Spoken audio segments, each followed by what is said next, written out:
about you, Justice? What did the funding enable you to do with your content that you could have potentially done before?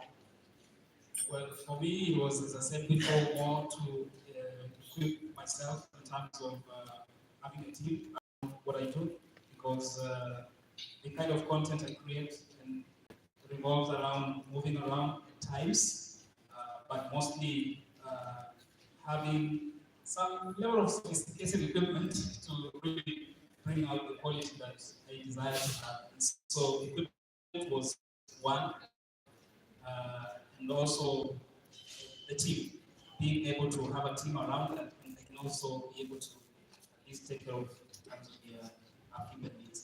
Great. And Alex, just back to the conversation about the YouTube Black community, and how you've been able to cross over to other borders. How are you able to do that through comedy? Even if your comedy is right, how would you encourage other content creators to at least have a local Kenyan approach, but also target markets that are beyond here? One of the things is YouTube organizes these meetups that we do online. I'm sure a couple of people, we meet in Google Meetups for African creators. So at times they encourage us to share our content to each other. And at times we connect through Instagram, email, and once you talk to them, they can share your content, and you end up getting funds from their countries. The other thing is collaborations. When you hear Nigerian comedians are coming to Kenya, you can find out where they're performing or where they are staying. You do one video with them, they follow you, you follow them, and you start exchanging ideas. Once you go to Nigeria or to Kenya, you can do something, and their fans will know you, and your fans will know them. So it's a collaborative thing to me, for you to cross the borders. You cannot just say in Kenya and say you get funds from Nigeria or Ghana. And the other thing is community sharing. You can talk to Sabalo in Nigeria and tell him, I have this nice video, can you share it in your community? Of course, it will reach more people. Yeah. So I want to check if we have any questions for the creators that are here on stage. Anything that touches on community, the Black Voices Fund. If you have any questions that you'd like to pose to creators, please put your hand up. I can see one question over there. Let us know your name, your channel, and the question. Hi everyone. Hi. My name is Sela. My channel is called Foods254. It's a health channel. And first of all, I want to congratulate all of you. First of all, I would like to congratulate all of you. And it's just a compliment, I'm not sure that question. And this goes to Justice. I've been following your channel, and as we said, by the time you're winning the YouTube Black Voices Fund, you are just 1 year old. I mean, that's just a miracle. Some of us have been there for like ages and nothing is happening. I don't know, at the times of the economy, you know. So I was just want to know the secret behind all that, behind that success. And by the way, I love your thumbnails. Oh my God, you guys should just see his thumbnails. They're just awesome. Is there an application you use to do your thumbnails? I don't know, there's just some magic. So kindly answer me that question, and congratulations once again to all of you. Justice. Thank you so much, Sarah. Really subscribe to my channel, Foods254, right? Okay, so as you say, I think, what was the question again? Okay, I go ahead. What's the secret? There's no secret. And I know it sounds cliche to say consistency, hard work, and all those stuff, but they have a role in what it takes to be where you want to be. But for me, I think what worked most for me, my channel is about my content and the people that I invite to come and share their experiences. So I've created a community around my channel that more or less owns the channel. So when I invite a guest to my channel and to come and share his or her experience, when they go out, they want to mobilize their people within their circle to come and follow and watch what they have recorded on my platform. So by extension, they help me to reach out to people that ordinarily I would not have reached to, because I'm now tapping into audiences that belong to other people. So for me, that has really worked for me. And also the other thing is sharing content that is authentic and that people can be able to resonate and relate with.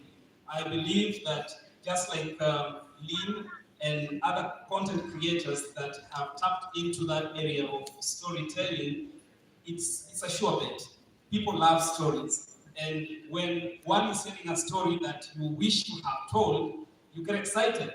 So that for me has helped. And of course, now consistency, being able to, once I realized, because the way I got to YouTube in the first place was not really planned or in a very organized way. So, but once I realized that the impact of what I was trying to create, the content I was trying to create, and the feedback I was getting, it motivated me to be thoughtful about the process and to be deliberate about the kind of content I wanted to post going forward.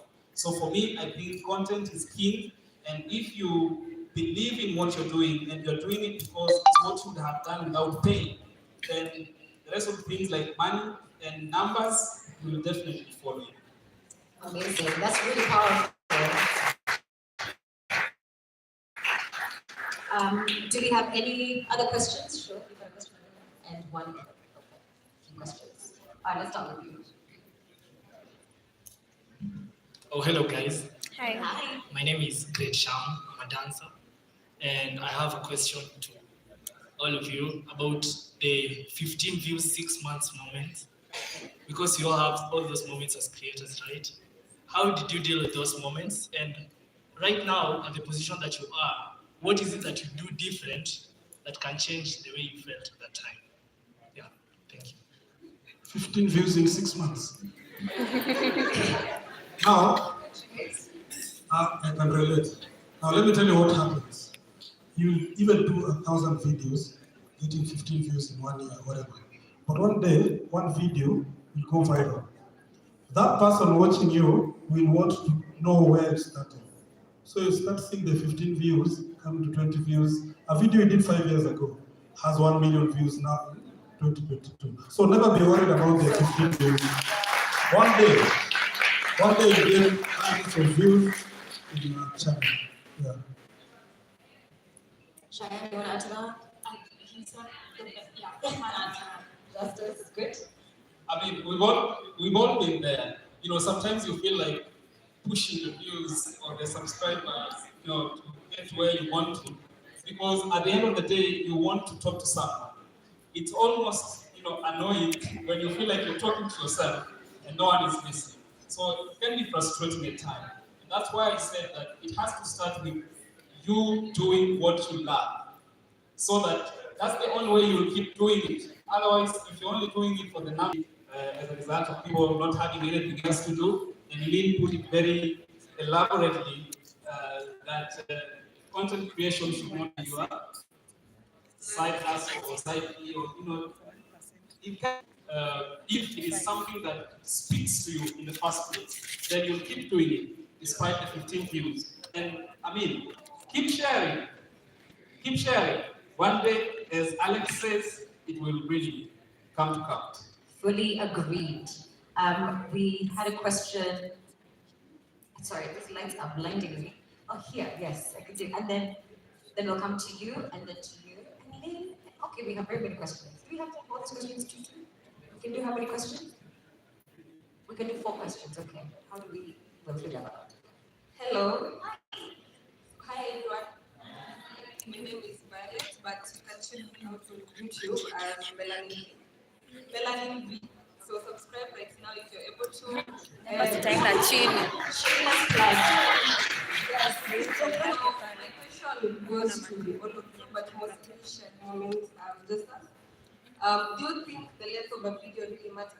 Like if your video is 10 minutes, then will it perform lower than a video that is 1 hour long? Does it make a difference?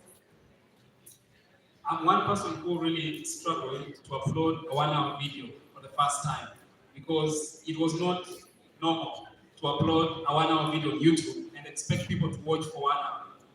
And so it took me a lot of thinking, and I just put it there for the sake, but I was sure it was going to be an issue. In fact, when I was posting that video, I was like, let me just post it because I can't find anything else to review or to take away from this video, but for the subsequent ones, perhaps I'll consider bringing it down. But the performance of that video shocked me.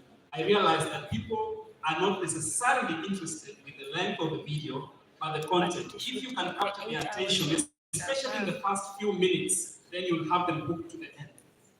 I agree. My most watched video has 1.9 million views, and it is 20 minutes long. It's the longest on my channel. Now, the length, what you have to look at is what are you shooting for that long time. Now, the 19 minutes or 20 minutes, it's a movie which has subtitles, and I wanted it to go to Nigeria, Ghana, Canada. So I cannot do a skit that is 20 minutes and expect it to behave like the movie which I shot, which is 20 minutes and it has subtitles, and it has a story that appeals to a global audience. So you have also to look at the audience retention. Audience retention. Will they watch past 3 minutes?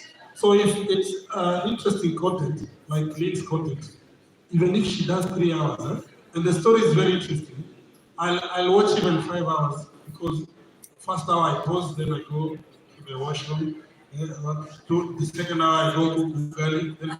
No, 3 hours I watch because it's content that I can watch for long. And Sharon, something else about long form content is that you stand an advantage of more ads playing in the video. So unlike if you had a video of 5 minutes, I mean there's a limited number of ads that can be allowed in 5 minutes. But when you have 1 hour, you can have as many. So that's another thing. We can only take 2 more questions. Your hand shot right up earlier, so let's do him. And man, it's hard. Hi guys. Hi guys. Hi. Kwa majina ni Kristanta Sinachio, aka Bad Character, Bad Company. I'm a Kenyan comedian. My question goes out to mostly in a link towards Alex Matenga because he's been here. How do you deal with loss of momentum? What am I talking about? I've been in YouTube since 2018, and from 2018 to 2020, I amassed around 30,000 subscribers. Now, when COVID came, my channel stagnated. It was like I was gaining 5,000 subscribers in like 5 months. Yeah, my numbers went drastically low, and then also I believe the format content that people were really appreciating really changed because at that time we used to do 3 to 4 minute videos. During COVID, people stayed at home and they really preferred long content. So I believe it led to some burnout. That's a mental health issue also that I wish someone could talk about. So my question was, how do you deal with burnout? Number 2, how do you deal with the loss of momentum? Because sometimes the likes and the numbers, they really put your dopamine really up. And when you no longer have the numbers, my friend, afadhali, when you didn't have the numbers at all, you struggle for the 15 months. And after that, you gain your audience. Kuliko, you've gained these numbers in a very short time. And then after a while, you feel like you're stagnated at the same point for quite some time. Thank you. That was my question. All right. So what we're going to do, in the interest of time, we're going to take 2 more questions. So you both. Hi everyone. My name is Orenga, and I'm a new YouTuber, and I create content around mental health, and my channel is called Mental Safe Space. So my question is actually to all of you, and it's about how do you grow a community, especially around, I know all of you have your niches, but how do you grow a community around a niche topic? Especially in a case like mine, where there's not a lot of people who are creating content around this, like mental health. It's a topic that a lot of us are very scared to talk about. It's still very stigmatized. So how then do you create content? Like you're creating good content, but how then do you get people to kind of listen to difficult or heavy conversations? Does that make sense? Yes. Also, shameless plug. Please check it out. Mental safe space. All right, thank you. Content creator. My channel name is Chris633, and I create mostly content based on pop culture, mainly focusing on anime and K-pop. Yeah. So, unajua, my question was like, how do you deal with the creator's block when, for example, you've created a lot of videos that you don't have the next idea to push on? And also, like, how do you always learn to push? Like, for example, how do you usually plan your shoots when you go outside and start filming? And lastly, you've talked about that you guys are part of a community, the Black community, YouTube Black. So, is it an open platform that others can join, or is it closed to many, like those who have at least a substantial number of subscribers? Okay, how do we take this? So, Shaya, do you want to comment? Yeah. I'll start off with the last question. We're all part of the YouTube Black community. As we do YouTube, and we are also Black. But the YouTube Black Voices Fund, what we are part of, that one is by application, and anyone can apply. I believe the applications are opening like the end of June or something like that, and I really do encourage everyone to apply. As for how you plan your content, personally, I always look at what I'm watching, because for me to click a video, there's something that attracts me to it, and more often than not, I'm clicking on videos that I perhaps can recreate in my own, with my own identity to it. So if I see somebody create a tutorial on something, or they blog about their experience going somewhere, I'll note maybe I can blog my experience going there as well, because obviously everybody's experience is different, and you can bring your own value to in your video. I also think I'm going to make a list. Anytime you have an idea for a video, I go on my notes app and I have a list. It doesn't mean I've done all the videos, but at least in times of, not write a blog, create a blog, you have a list that you can use. So, Alex, how about you talk to us about burnout? Yeah. And then maybe Justice, you can talk about the mental health and the niche, and then I think we can wrap it up from there. Yeah, I'll talk about burnout and also the guy who talked about planning. So burnout, it's like now people watch my channel, I have blue uniform. So guys, what happens? Guys will watch me with that blue uniform and even know how I shoot my videos. This cop comes with a torch, will see a woman, ask for her number, call her, and it ends like this. So guys will get tired of the same. So the audience gets tired the same way you're getting tired, like he said. Your channel is targeting 30,000 subscribers. So what you do something called collaborations. I think I'm the most collaborated guy among the YouTubers. So what happens, like Naomi Kuria, I think she was here. I will call Naomi Kuria and tell her, what can we do in your channel that is different, that will make people come back to my channel. So I'll always have new fans who have never seen me in that blue uniform. So I'll not make my subscribers tired. And also at the same time, I keep rebranding. Like now I have this attire. So guys will like to see me more in this. Then before they get tired, I have a white one. Before they get tired with the white one, I'm back to the blue one. Or I have another, the jungle green one. So guys will keep checking to see whether I'm changing and also collaborating. For the mental health channel, I think you can also collaborate. If I come to your channel and talk about mental health, I think it will be very interesting because as a police officer, because people have never seen that angle. So if they get tired of watching you speak week in, week out, you can get people like us or anyone to talk about mental health. Today you have an old person, tomorrow a guy who was about to kill himself. So you will always have different things to do. And for uploading, you can have brainstorming sessions that are different from the shoot days.